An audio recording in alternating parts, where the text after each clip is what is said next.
Hey everyone, briefly touched on this in the last video, or second to last video I guess from this point, about blowing a fuse on the pot puller and tracking it back to this rear panel.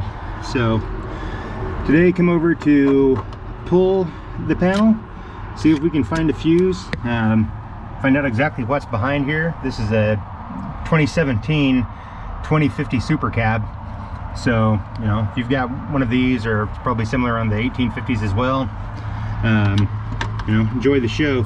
We'll see exactly what we have to deal with, and if it's a quick fix, a difficult fix, what kind of fuses to expect to find.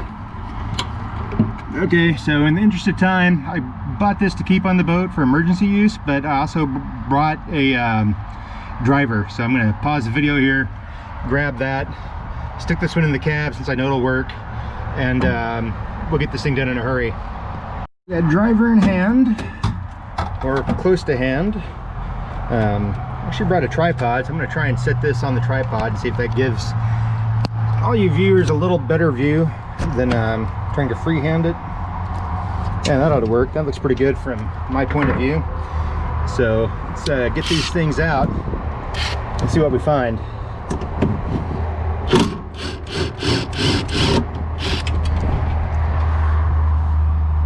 Maybe about an inch long screw at least. In a rocking boat with cold hands and the screwdriver probably wouldn't be overly pleasant, but it would be doable. Next one out, same size. So there are two that are up underneath.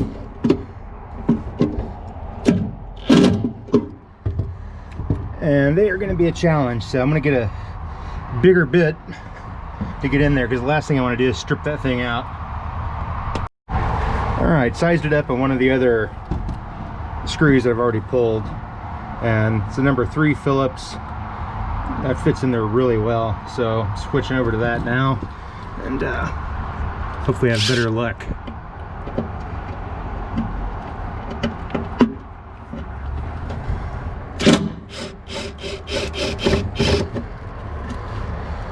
Okay, that one came right out. Now back to the one that was giving me problems. Yeah, number 3 definitely took a little effort, but it came out. I brought anti-seize with me, so anti-seize is definitely going back on these. So I'm assuming this is a stainless into aluminum, so we'll get that fixed right away. Now, here comes the big reveal. What exactly do we have behind here in the way of wiring?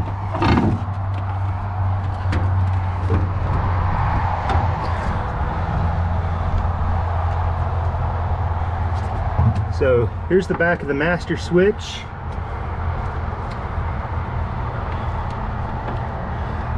This one then runs to the, I want to say 85 amp breaker. Doesn't feel like it's chafed. I'd be a little worried about that with that not having a cap on it and those wires actually running right on there. But in 3 years, hasn't happened. There are, however, some pointy screws, if you look right under there. So those are things I may at some point in time revamp a little myself. This does look like the pull for my pot puller, and it does have a blown 30 amp fuse. So mystery solved. Inconvenient as anything to get to. In the future I'll probably change this out as well for something that's a little more accessible. Looking at it, yeah, I'm gonna guess that if we had had a mount on the other side of the boat, I could have just moved this thing over, because it looks like there's 2 separate pulls for both of the Scotty outlets. If you look, here's a white, right? This one runs over to a white, so I'm gonna assume that's what that's for. But anyway, now you know. You can kind of see back in behind here. Don't have a lot of light, but looks like the fuel inlet hose, another fuse down below. So Definitely going to probably want to get a Phillips screwdriver to keep on your boat for emergencies just like we ran into, where you really need to get to a fuse and it's pretty much impossible without it. So I'm going to cut the video here. Thanks for watching. Hit the like button, subscribe. I'll have more tech tips and stuff coming up soon, and you know, ring the little bell, follow along, get the updates as they come out. So once again, Stabicraft on the Sound out. Thank you all.